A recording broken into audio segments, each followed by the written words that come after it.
tó a kí ẹ̀yin èèyàn wa pé ẹ káalẹ́ o, a dẹ̀ tún káàbọ̀ sí orí ìkànnì wa tí à ń pè ní Koikimedia. A kí gbogbo wa pé báwo lójú ọjọ́ ṣe rí ní àdúgbò yín lọ́hùn. Mo kí wa pé ṣe láfíà kó ẹ bá mi ọlọ́kẹ́lẹ́. Èmi náà ni àbúrò yín, ọmọ yín, olólùfẹ́ yín tí gbogbo wa mọ̀ sí Koikimedia. Gẹ́gẹ́ bí ẹ ti ṣe mọ̀ lórí ìkànnì wa, ìkànnì aláyọ̀, ìkànnì tí ó ń polongo Oòduà Nation, Yoruba Nation, òun náà ni àwa náà. Mo dúpẹ́ pé a tún láǹfààní àti túnjọ pàdé ara wa ní àṣálẹ́ yìí. Ní bínú sí wa pé a busy látara ọ̀pọ̀lọpọ̀ iṣẹ́ lọ́tùn lósì. Mọ̀ pé yàtọ̀ sí pé n tí a gbé dání, ọ̀pọ̀lọpọ̀ àwọn èèyàn fẹ́ bá wa sọ̀rọ̀. Ó dẹ̀ ṣe dandan pé ká rá àwọn èèyàn bá sọ̀rọ̀.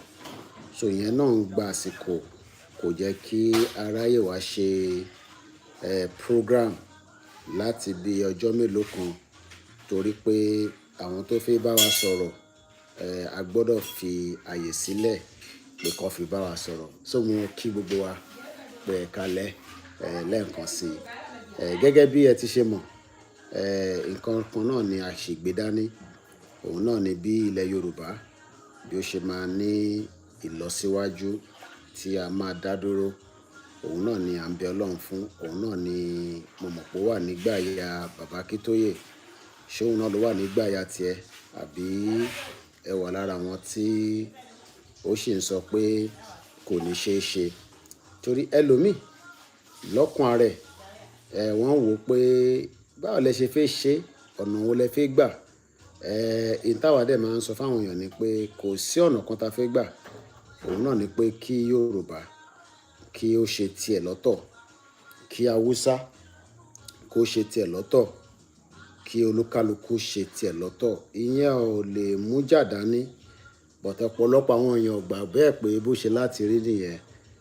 A ní pẹ́ lórí ètò talẹ́ yìí torí a ṣì ń tẹ̀síwájú. Mọ̀ pé iwájú, ẹ mọ̀ pé mi ò gbọ́ Yorùbá dáadáa. Òun náà ni ibi tí a ṣì ń lọ. So mo kí wa pé káàbọ̀ lẹ́ẹ̀kan sí i. Gẹ́gẹ́ bí ìkànnì yìí, àkọ́ni kákọ̀ ṣe, kákọ̀ kí àwọn ará ilé. Torí pé ẹlòmíì nígbà tí wọ́n ò bá rí wa ṣe ló máa ń rò pé bóyá movement yẹn ti tán. Mo dẹ̀ dúpẹ́ fún àwọn mídíà wa náà tí wọ́n ń ṣe iṣẹ́ takuntakun lọ́tùn lósì. Torí pé iṣẹ́ yìí ò ń ṣe iṣẹ́ èèyàn kan, kò ń ṣe iṣẹ́ tí èèyàn kan lè dá ṣe. Iṣẹ́ tí gbogbo ọmọ Yorùbá gbé dání, tí olúkálùkù wa ń gbìyànjú, tí a fi ń ṣe ọ̀pọ̀lọpọ̀ awareness and campaign. Òun náà ni gbogbo àjọ gbé dání. So mo kí wa lẹ́ẹ̀kan sí pé ẹ káalẹ́ o. In tí a kàn máa sọ̀rọ̀ lé lórí briefly kò ń ṣe tó máa pẹ́ púpọ̀. In tí kò ní pẹ́ náà ni in tí a kàn fi yé wa ni pé kí ni role tí wọ́n máa play lórí ìrìn àjò yìí. Èmi ní role tí mo fẹ́ play. Kí ni role tó máa play? Àti pé kí ló ń pè ní role nígbà tá a bá ń sọ pé role wo ni wọ́n máa play. Èmi ní role tí èmi fẹ́ play o. Ǹjẹ́ ẹ̀yin náà ní role tẹ máa play? Ìyẹn ni mo fẹ́ jẹ́ kí olúkálùkù wa kí a máa rò lọ́kàn ara wa. Mo kí bàbá wa Professor Adébánjí Akíntóyè, bàbá lálùbáríkà. Mo fi tọ̀wọ̀tọ̀wọ̀ la fi kí wọn. Bẹ́ẹ̀ ni mo kí bàbá wa Dr. Chief Sunday Adéyẹmọ Ìgbòho tí gbogbo wa tí à ń dúpẹ́ fún. Torí pé ní sáà yìí, ká dúpẹ́ fún bàbá yìí dáadáa tí gbogbo tó ní ó fi sílẹ̀ kò nítorí òun lówó lọ́wọ́, kò nítorí òun ní ọlá, kò nítorí òun ní connection, gbogbo yẹn kò wo torí ẹ̀, ó ní òun fẹ́ dúró tì wọ́n ẹ̀. Bẹ́ẹ̀ ni mo kí mo kí Káyọ̀dé Mọ̀lá tó jẹ́ igbákejì bàbá wa Akíntóyè náà. Mo kí Káyọ̀dé Mọ̀lá dáadáa pé ó kú iṣẹ́ takuntakun. Bí ṣe wá ń kí Káyọ̀dé Mọ̀lá, bẹ́ẹ̀ náà ni mò ń kí gbogbo ẹgbẹ́ ìlànà ọmọ Oòduà. Ìlànà ọmọ Oòduà jẹ́ gẹ́gẹ́ bí ìkan náà àwọn ẹgbẹ́ tí bàbá Alànà gbé dání. Mo kí wọn dáadáa. Bí mo ṣe wá ń kí bàbá wa Káyọ̀dé Mọ̀lá tí mo kí lánàá, mo lọ bẹ́ẹ̀ mo kí ọmọ Yorùbá tó ń bẹ ní diaspora, ọmọ Yorùbá tó ń bẹ ní homeland. Mo kí yín. Mo kí ẹgbẹ́ ìfẹ́lódùn èyí tí bàbá wa olóyè Ìgbòho tó dá sílẹ̀. Ẹni tó bá ti dá gbìyànjú láti darapọ̀ mọ́. Mo kí gbogbo àwọn executive YSDM. Bẹ́ẹ̀ ni mo kí gbogbo wa pé a kú iṣẹ́ takuntakun. Role wo ni wọ́n máa play? Role wo lèmi máa play? Olúkálùkù wa la ní different roles tá fẹ́ play. Èmi máa play role tèmi gẹ́gẹ́ bí media. Ẹ̀yin náà, we expect you to play your own role as well. Torí pé role yẹn ó wà very important pé kí gbogbo wa kí a try ká play role yẹn. Torí pé á fún wa ní result tá ń fẹ́. Kí ni result tá ń fẹ́? Ni pé kí àwọn tó nílẹ̀ Yorùbá, àwọn onílẹ̀, kí wọ́n gba ilẹ̀ yẹn fún wa. Tí ẹ bá wo ohun tó ń lọ nínú Nàìjíríà, mo kí ẹ Ṣákírù, mo ti gbọ́ voice ẹ. Èèyàn kan gbọ́dọ̀ máa fà wá sẹ́yìn. So mo kí wa ní kíkí ọlá. Èní sì ni Friday, ọjọ́ kẹsàn-án nínú oṣù karùn-ún ọdún 2025. Mo kí àwọn Mùsùlùmí pé assalamu alaikum. Mo kí àwọn Christian, mo kí àwọn oníṣẹ̀ṣe tí à ń júbà fún. Torí ẹni tó bá júbà fáwọn tó nílẹ̀, kí Ògún kó má bàa mú wa lọ. Torí mo fi gbára wa lásìkò. Ẹni tí mo mú wá ni pé role wo ni wọ́n máa play? Kí ni akitiyan tí wọ́n máa ṣe? Bóhùn ẹ̀ kò sọ pé o gbàgbọ́ fún rally. Kò ń ṣe dandan. Bóhùn ẹ̀ kò gbà fún. Bóhùn ẹ̀ kò jẹ́ politician. Mo rí Sanwó-Olú tọ́nà àwọn fi ń ṣe local government chairman. Local government chairman tẹ́ ń ṣe láti 26 years tí kò mú result jáde, àfi ara yín lẹ́jọ́ ń jẹ, lẹ́jọ́ ń pa, lẹ́jọ́ ń kún, lẹ́jọ́ ń mú, àbínú sí yín. Ìgbìyànjú wo ni wọ́n máa ṣe níwọ̀nba ìgbà díẹ̀ tó kù yìí? Torí pé bó fẹ́ bó kọ̀, ilẹ̀ Yorùbá máa dúró. Kò ń ṣagbára tèmi, kò ń ṣagbára ẹnìkankan, kò ń ṣagbára olóyè Ìgbòho, bàbá Akíntóyè. Àwọn tó nílẹ̀ náà fẹ́ gba ilẹ̀ wọn padà. Akitiyan tèmi àti ẹ ló máa ràn lọ́wọ́. Mo dẹ̀ dúpẹ́ fáwọn bàbá wa tí wọ́n jẹ́ bàbá wa nínú Olúwa, tí wọ́n ń fi ẹ̀sìn Mùsùlùmí, Krìstẹ́nì tó fi ń yé wa pé ìtọ́lọ́run ṣì ń sọ náà kò tí ì yí padà. Nǹkan kan náà ló ṣì ń sọ. Kí ni tọ́lọ́run sọ náà? Ni pé kí àwọn tí wọ́n ṣì ń gbà pé Nàìjíríà ó ṣì máa ní progress. Mo fẹ́ wò bí mo lè sáré mú clip kékeré yìí jáde nínú tí mo gbọ́ lẹ́nu kan náà àwọn wòlíì àgbà kan tí wọ́n sọ̀rọ̀ ní àìpẹ́ yìí. Kí ni wọ́n sọ àti pé báwo ló ṣe sọ? Òun náà ni mo fẹ́ wò bóyá a lè mú jáde. Bẹ́ẹ̀ ni mo kí gbogbo ọmọ Yorùbá lẹ́ẹ̀kan sí o. Ẹ bá mi gbọ́wọ́lé share button torí a lè má lò tó 1 hour lórí program torí ìrìn àjò wa ṣì ń tẹ̀síwájú. Torí pé ẹ mọ̀ pé movement ni, so we keep moving and àìrètí the destination wa, àìrètí gba country wa. We are praying that it will not be long, and we are praying that it will come at a very, very quick, so that ká lè tètè bọ́ nínú wàhálà tí a wà nínú ẹ̀ tó ń pè Nàìjíríà. Mo kí àwọn backend team mi. They are working round the clock. Working round the clock is not easy. Láti máa sọ pé bàbá wa Koiki, ẹ jẹ́ ká ṣe báyìí, ẹ jẹ́ ká tì báyìí, ẹ jẹ́ ká lo lé, ẹ jẹ́ ká ṣe báyìí. Mo kí gbogbo àwọn tó ń lo fídíò mi tẹ̀ fi ń get message mi sí àwọn platform tèmi ò lè dé, but ẹ má contradict ní tí à ń sọ níbí báyìí. A dúró lórí Yorùbá nation, no going back ni, doubt about it. Ìwọ tó bá ń doubt, ó kù sí ẹ lọ́wọ́, ìyẹn lọ bẹ́ẹ̀.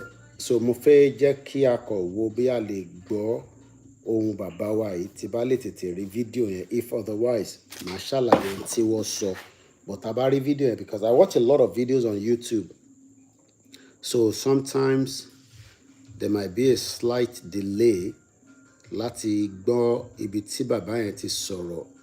So yẹn mo fẹ́ mú jáde kákọ̀jọ gbọ́ ni. Mo kí wa lẹ́ẹ̀kan sí o. Mo kí Professor Akintoye, ẹ kú àdúrótì. Tó bá ṣe ń doubt what you need to understand is the end of the country is getting nearer and nearer.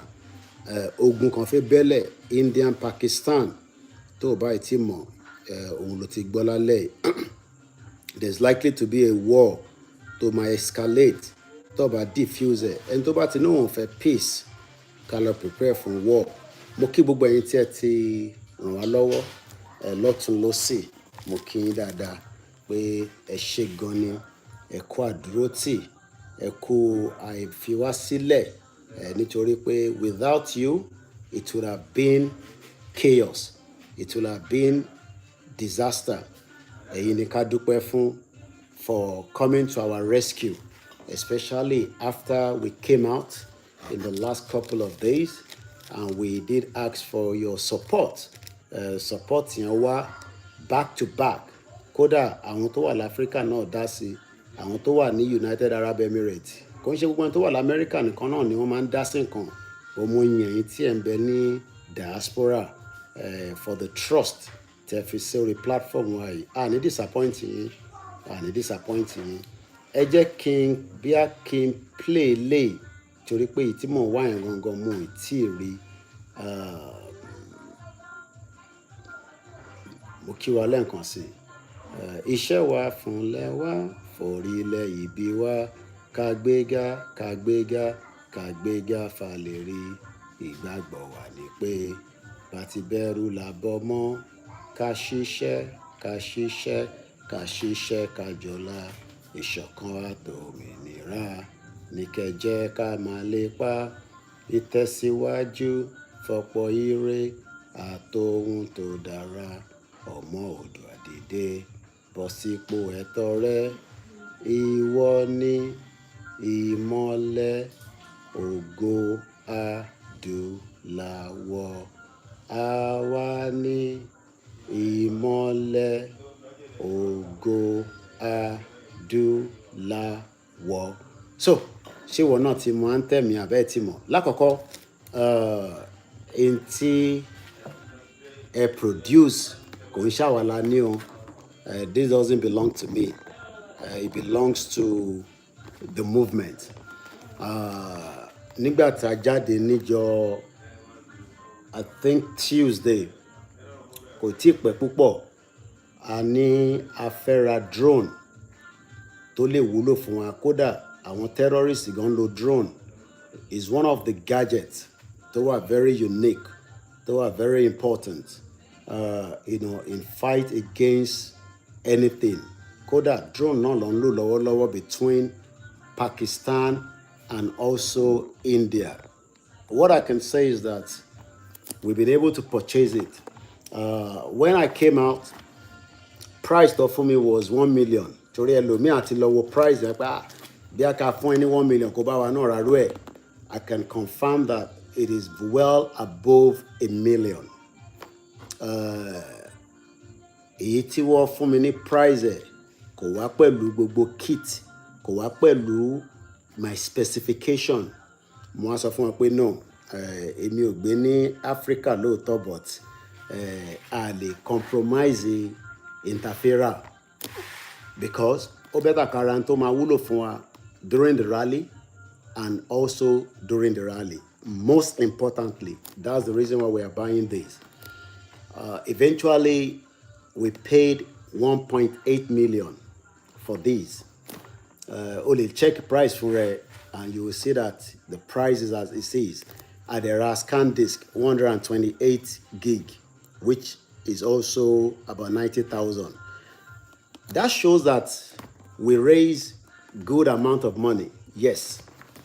Totally ra kini. I thought we were going to buy two. Wait, tabari 2 million arameji, but apparently arameji we're able to buy one. The one is going to do a lot of work, at least within the area. I'm not going to give too much information to Mati Wulo, but all I can say is that this is a DJI Mini, and it's 1.8 million.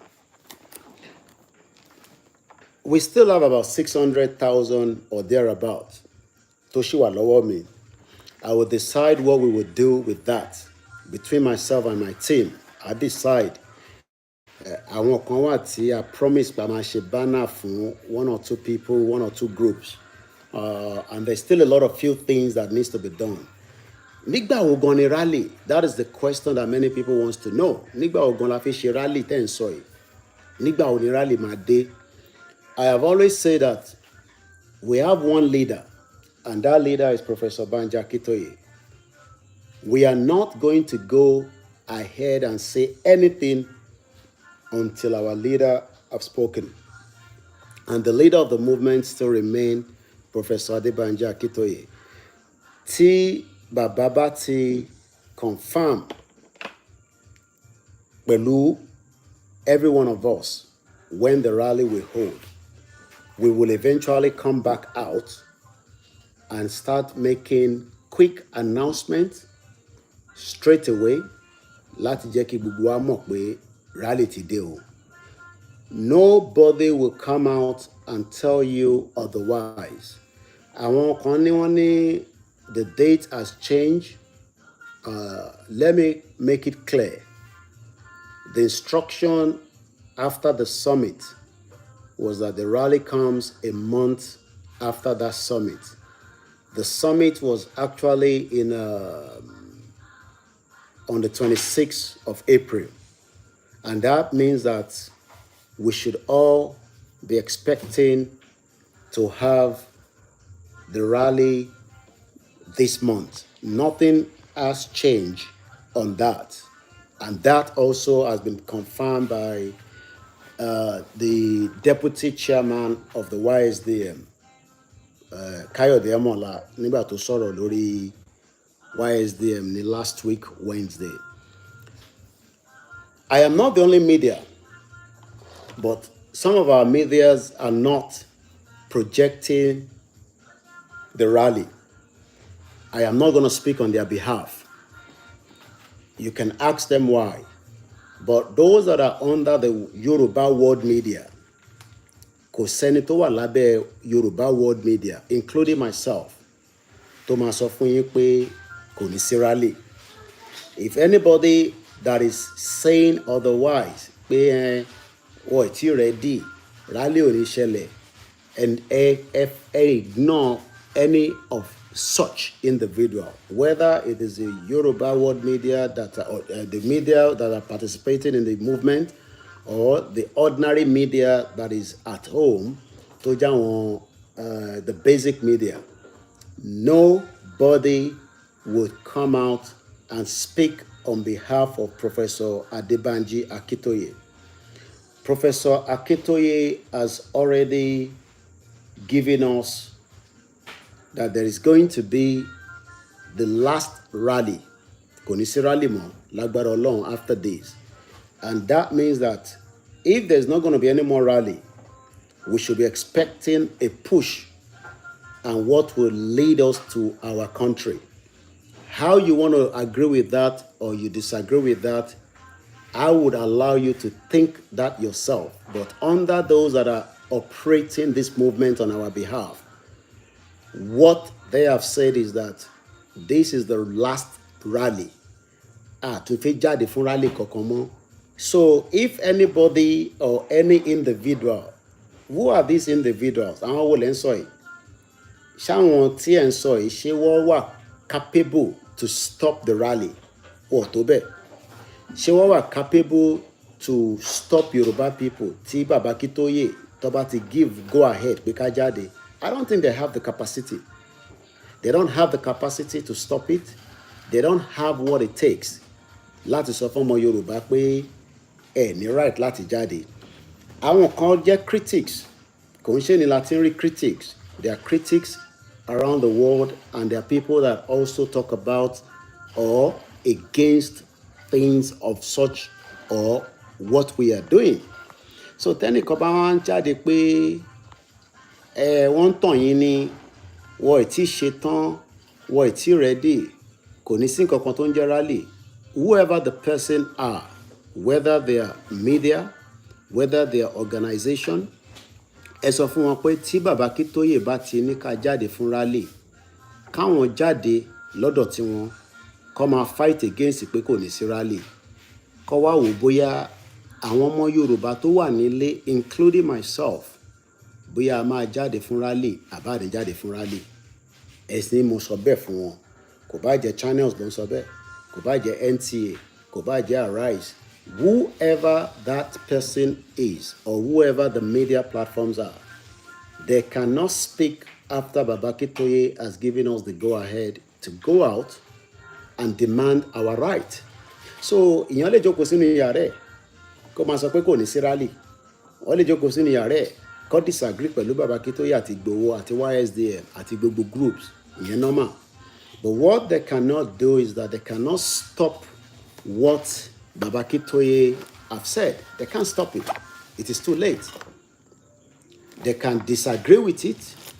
They can do show about it. Kódà béèyàn 1 million bá gbọ́ wọn, wọ́n lè stop èèyàn 50,000, èèyàn 50, èèyàn 100, èèyàn 1,000 tó máa jáde fún rally. Wọ́n lè máa ní ẹ pé wọ́n fẹ́ tì wọ́n síkú ni.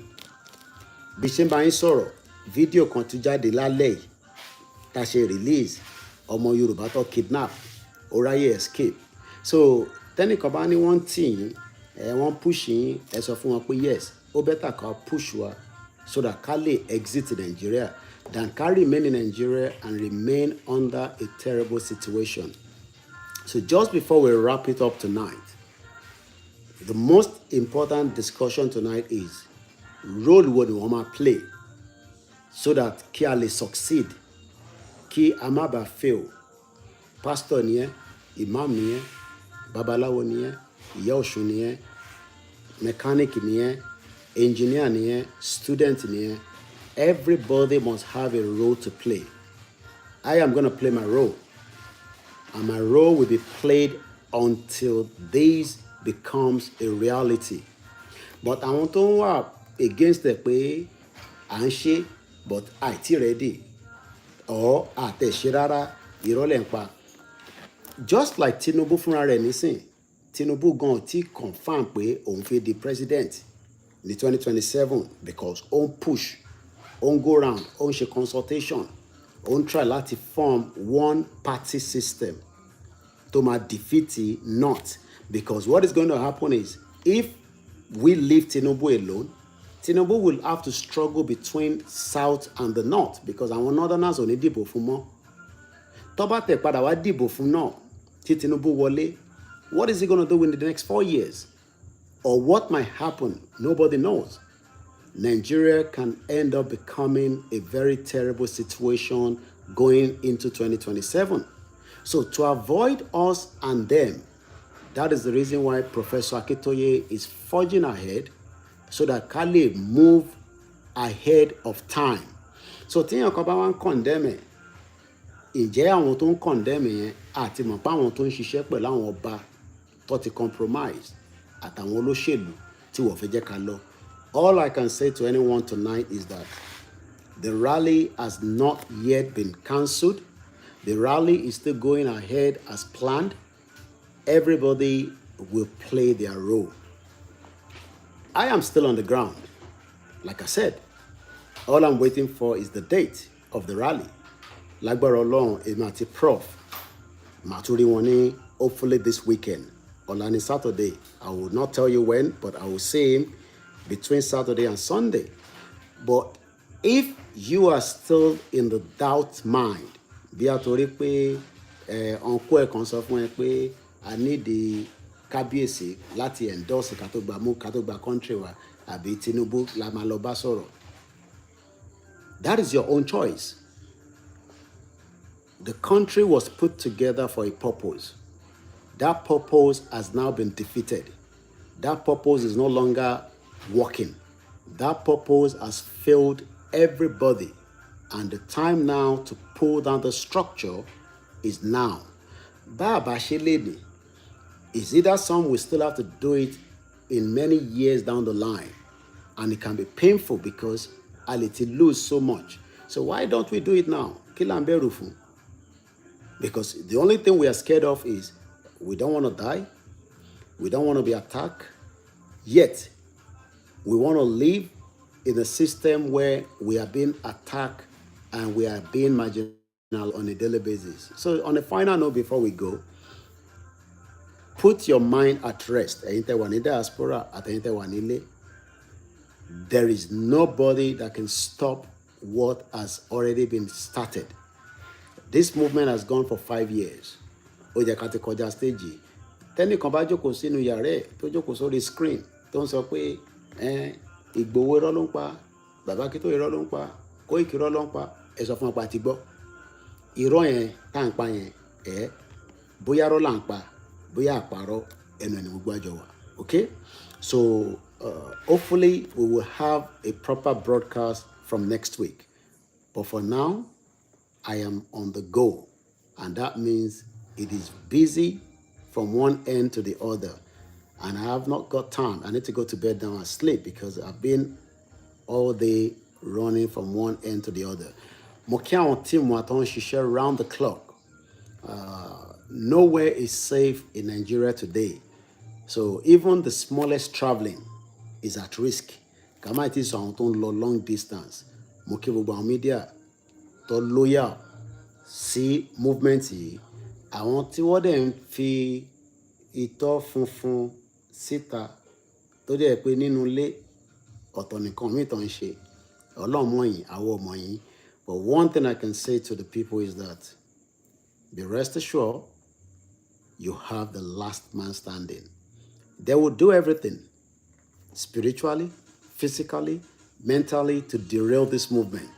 And they are doing that already. But what they cannot do is defeat 60 million Yoruba people. They can tell lie to 25 million. 5 million are ready to derail the movement. But the remaining 30 million can crush every one of them if we bind together and remain faithful with the movement. Mo kẹ́yìn tí mo bá ṣe meeting ní Akin, let me leave the location. Mo kẹ́yìn tí mo bá ṣe meeting lánàá. Mo kẹ́yìn tí mo bá ṣe meeting lénìí. I am not going to be live like I told you before I left London. Rather than being live all the time, I am using the remaining time to do consultation with many groups and many individuals and have a lot of discussion. It consumes a lot of time. Mo see one meeting or the other. We are having discussion. We are preparing our people. And we hope that one day, every one of us would have a good story to talk about. And what is the story? The story that Ilẹ̀ Yorùbá ṣojú àwa, ó ṣojú ẹ̀yin. Mo kí gbogbo ẹ̀yin tẹ́ wà l'Africa. It's not easy. It's a very tough place to be. But one thing is that if we sit back, the Europeans will still suck and milk the hell out of Africa. It's either we stand and face the reality and stop it. They will have no choice. We will still be friends with many of these countries, but Taba sit back, Tandro the miracle. No miracle is coming to help us. It's unfortunate that I didn't have that video. I would have put that in, Koto Dikpe Mulo, but if otherwise, I'll lo nigba mi, nigba tiba jade again. But all I want to say before I go is that role wo ni wo ma play, role wo le mi ma play, role te mi fe play, e won le mi won play lọ́wọ́lọ́wọ́ nísìn, and we will play that role to our best of ability to continue to create awareness. Gbogbo ẹ̀yin tẹ́tí lọ download the Path to Prosperity. We're grateful. Let us continue to share the document. Let us continue to stay firm within all the groups that were known. Distractors ti pọ̀ jù. Ẹlòmíì ó wà comfortable níbi tó wà. A kò fi VN sílẹ̀ tó jẹ́ pé tó bá gbọ́ VN yẹn gan sef, ó lè fi ìbànújẹ́ sí ẹ for the whole day. There are many people that they are working against the movement. Mo ti sọ fún yín, we have 5 million Yoruba people that are working against the reality and the actualization of a country that we're asking for. Ẹlòmíì ò fẹ́ kí country wá sáyé. Ó kàn fẹ́ ká wà lórí social media. Ká máa ṣe headline, ká máa gbé picture wa, ẹ̀ Fúlàní pa wá, ebi ń pa wá, ìyà ń jẹ wá. All this is not yet a country. In tó ń pè ní country ni pé kí aráàlú kó hold ìjọba ẹ̀ lọ́rùn, kí ìjọba ẹ̀ dẹ̀ ṣe the needful. Nigeria is not a country and it will never be a country. It's as simple as that. It does not matter whatever Tinubu is telling you, whatever your governors are telling you, whatever your kings are telling you. Nigeria ceased to be a country because it failed in every part. From the time it was amalgamated is a failure. And from the time it was put an independent, it also was a fraud. From the time of the democracy in 1999 till date, it remains a fraud. And that is one reason and main reason why Yoruba people needs to exit Nigeria. And on that note, I say thank you so much for joining us. We'll catch up again. We're on Twitter. Keep an eye on that Twitter. It's going to be a very powerful tool. Tamalo, nígbà tá bá jáde fún rally. Ẹ lọ download the Twitter. We might be streaming more from that side for more exclusive. All my other platforms will be running, but the Twitter will be more useful when we are in the front line. Ẹ lọ download Twitter. Mo kí gbogbo wa lẹ́ẹ̀kan sí. If you are still asking when is the rally, the question is, what role do you want to play? Role tí wọ́n fi play ni kò think about. When is the rally? It's getting closer. How close? We have to wait for Professor Adebanji Akintoye to come and speak to every one of us. Mo kí gbogbo wa lẹ́ẹ̀kan sí o. Mo kí mọ̀ sí mi dáadáa. Mo kí gbogbo àwọn ọmọ Oòduà káàkiri gbogbo àgbáyé. Gbogbo olúkálùkù wa. Let us hold firm. Let's stay strong. Don't let any video, any voice note to demoralize you. Àwọn kan ti jẹun bẹ́kùnbẹ́kùn. Ìntọ́ fi ṣe ni pé wọ́n fẹ́ fi omi tútù kó fi sí lọ́kàn pé kò lè ṣeé ṣe. Ó máa ṣeé ṣe kò ní ṣeé ṣe. Ọwọ́ Ọlọ́run ló wà. But Ọlọ́run ò ní sọ̀kalẹ̀. Àwọn èèyàn tá wà ń bẹ̀ náà la máa prove. Wọ́n dẹ̀ ni kò sí tó ń bọ̀ lókè tílẹ̀ ọgbà. We will fight this till the last blood. We mean every word that I have said in the last 5 years. On tap freedom on Christmas gift. O lè lọ rà lábúlé, o lè lọ rà ní City, o lè lọ rà ní ShopRite, o lè rà ní Tesco, o lè rà ní Costco. Let us remain firm. Ṣé rí gbogbo àwọn mídíà ìsọnù tó ń sọ̀rọ̀ lábroad yẹn àti tó bá jẹ́ pé ó wà nílé, ẹ sọ fún wọn pé nígbà tá bá jáde kó sọ̀kalẹ̀ kó wá stop ìrìn àjò yìí and we will see what will happen. Èmi wà on the ground. Mo ní lọ London until tí bàbá ìbá pe rally tí mo ń dúró dè. Rally yẹn ló ń dá mi dúró. I'm gonna witness it. I'm waiting for it and I hope you're waiting for it as well. Mo kí gbogbo alẹ́ nǹkan sí o.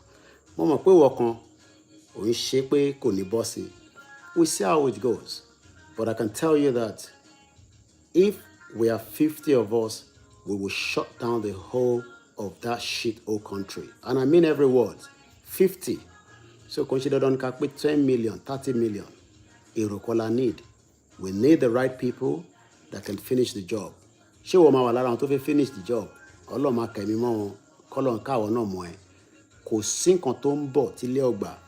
Ẹni tí mo fẹ́ sọ̀rọ̀ ẹ̀ lẹ́ẹ̀kan ni Professor Nasiru Lai. Many of you have watched him. Ọ̀nà méjì náà ló ṣe ń sọ.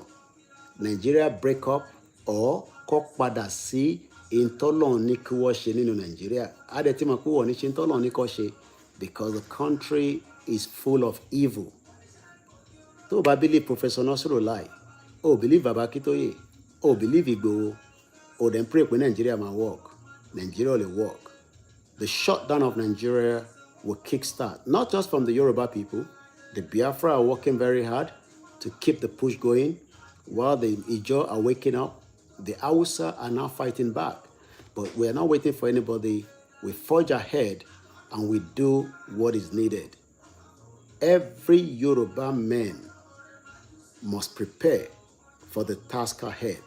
Ọlọ́run fún gbogbo wa ṣe, ọ̀rọ̀ yẹn la máa san, kọ́lọ́n kò jí wa sáyé. Orúkọ tèmi náà ṣe ni Koikimedia, bringing the world closer to your doorstep. Lẹ́ẹ̀kan sí, it is one out of many things, but it can turn a lot of things around during the rally. Ẹ ṣé gan ni o. Thank you so much. Good night.